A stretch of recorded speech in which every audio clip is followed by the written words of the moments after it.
Bom dia, meus amados irmãos, a graça e a paz do Senhor Jesus, louvado seja sempre o nome do Senhor.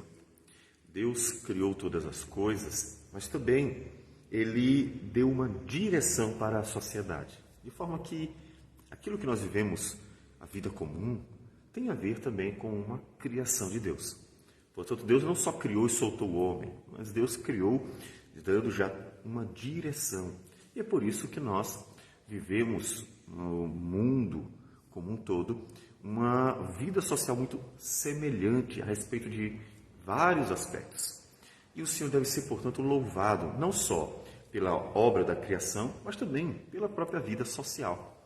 E o Salmo 149, versículos de 1 a 9, diz o seguinte: Aleluia, cantai ao Senhor um cântico novo, e o seu louvor na Assembleia dos Santos. Regozije-se Israel no seu Criador, exultem no seu Rei os filhos de Sião. Louvem-lhe o nome com flauta, cantem-lhe salmos com adufe e harpa, porque o Senhor se agrada do seu povo, e de salvação adorna os humildes. Exultem de glória os santos, no seu leito cantem de júbilo.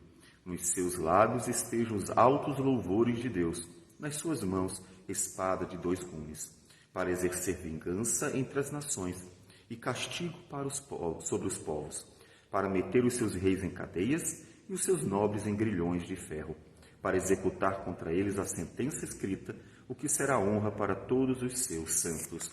Aleluia.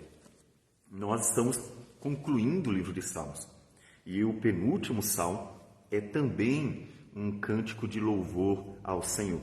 Ele louva a Deus e convoca aqueles que são parte deste povo a louvar também, e louvá-lo com um cântico novo. A ideia de um cântico novo vem sempre que acontece algum evento, principalmente um evento salvífico.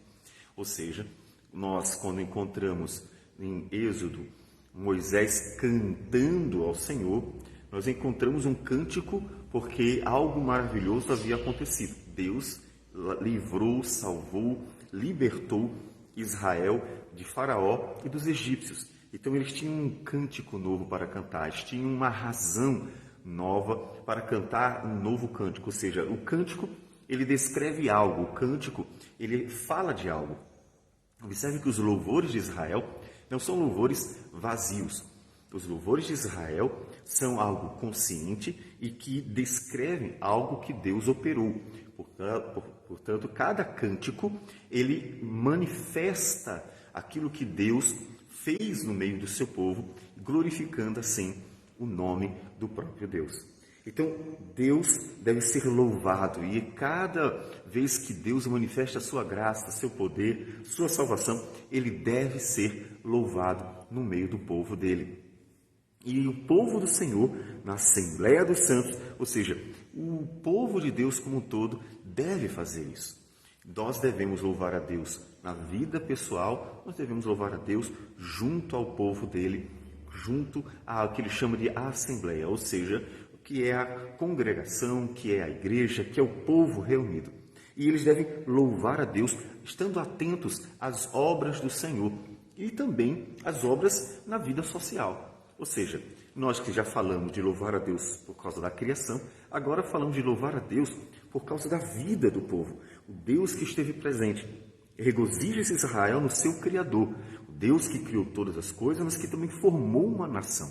Portanto, observem que nós devemos louvar a Deus pelas obras da natureza, aquilo que Deus fez. Devemos louvar a Deus pela vida do seu povo, pela vida que Deus nos deu dentro deste povo, pelas relações sociais e por tudo que Deus faz. Por quê? Porque Ele também é o Criador deste povo e é o Rei deste povo. Exultem no seu rei os filhos de Sião. O Senhor está presente na vida social do seu povo. Isso é importante para nós, inclusive, sabermos como viver socialmente. Não é uma questão apenas de Deus estar aqui e ali agindo quando há uma necessidade. É uma questão de presença real. Jesus disse que estaria conosco até a consumação do século. O Senhor está conosco não apenas em um momento, eu precisei de ajuda e eu orei, Deus foi lá e manifestou. Eu precisei de uma cura, Deus foi lá e curou. Eu precisei de pão, e Deus foi lá e providenciou. Não é uma questão de momentos em que Deus vem e opera, ainda que Ele esteja graciosamente operando na vida de seu povo, sim. Todavia, muito mais, muito mais. A presença de Deus é como a presença de um rei que está sempre ali com o seu povo. O rei não pode se ausentar da vida do seu povo. O máximo que acontecia era o rei ir a uma guerra e ali liderando o exército, encorajando o exército.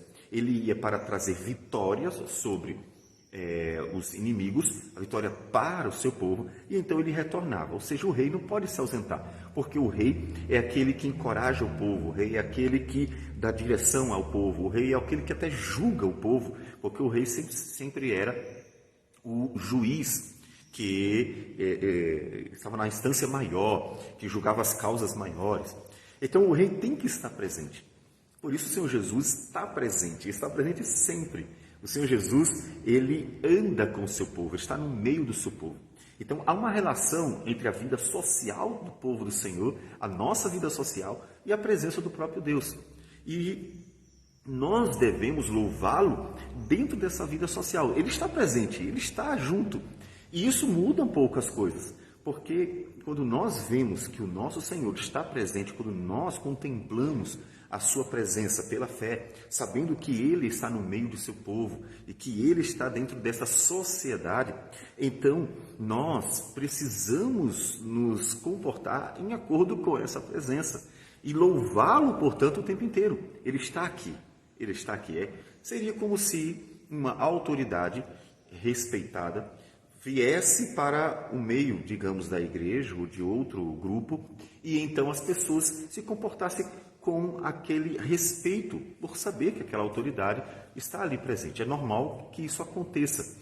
Por isso que quando estamos, por exemplo, em um tribunal, assistindo, por exemplo, a um caso, e ali nós temos autoridades, nós nos comportamos de uma forma diferente. É até exigido de nós isso. E o Senhor está presente entre nós, o Senhor está conosco. A igreja precisa pensar nisso. Para quê?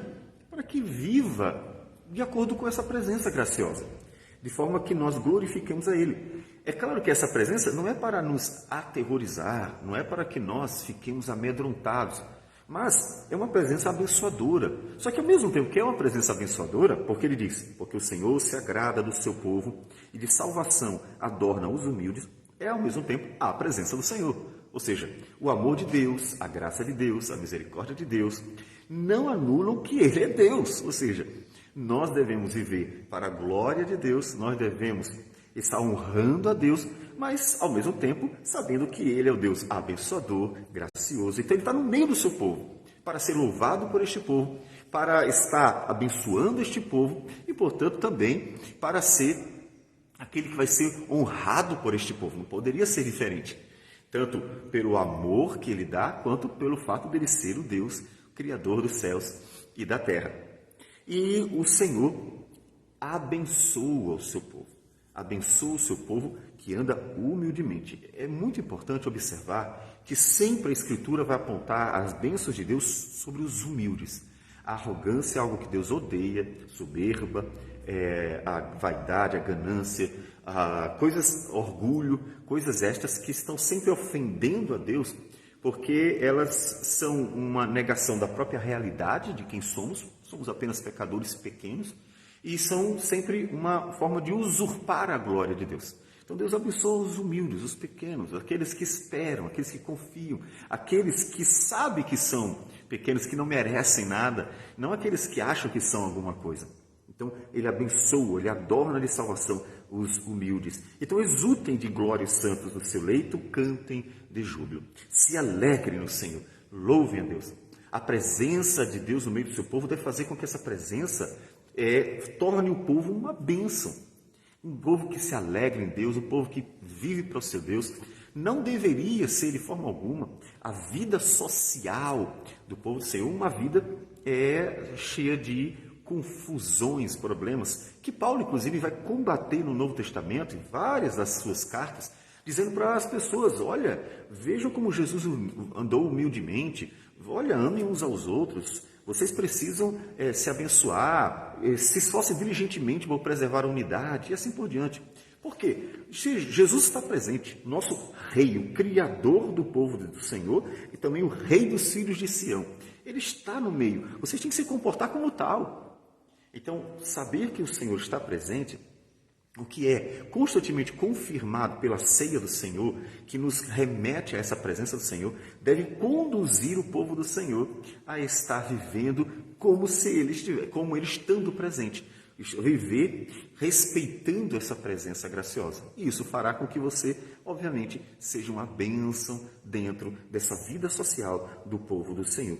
Enquanto que nós somos instrumentos para que aqueles que são arrogantes, orgulhosos, que aqui ele coloca como exercer vingança entre os povos e castigo sobre os povos, para meter os seus reis em cadeias, aqueles que lutam contra o Senhor, aqueles que vão contra o Senhor, aqueles que querem se submeter ao Senhor, aqueles que simplesmente acham que não precisam do Senhor e assim por diante, para fazer com que eles sejam castigados, ou seja, o Senhor usa o povo dele como um instrumento também de justiça.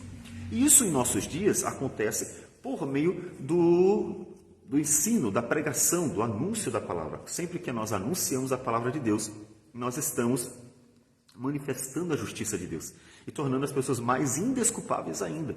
E Deus usa o povo dele para glorificar o seu nome nessa manifestação de sua justiça. Portanto, viva a certeza de que Deus está presente.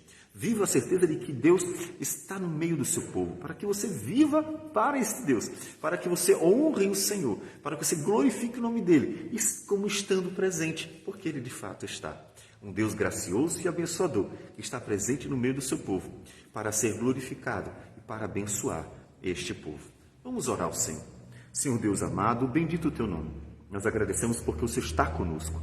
Ajuda o teu povo a perceber isso, para que haja bem, haja com humildade, com alegria, com amor, com bondade e assim por diante, para que, ó Deus, o teu povo viva para a tua glória, porque o Senhor está presente no meio desse povo. Abençoa a tua igreja, Senhor Deus, mudando o coração. Nós mudamos muito, preocupamos-nos muito com aparências, muito com prédio, com roupas, com estruturas, com documentos e com outras coisas aparentes, mas nos preocupamos muito pouco, às vezes, com aquilo que é realmente essencial, que é fundamental para o Senhor, o amor, a bondade, a misericórdia, a graça, as virtudes que o Senhor nos deu. Que o Senhor opere em nós, transforme, para que vivamos para a tua glória, de fato e de verdade.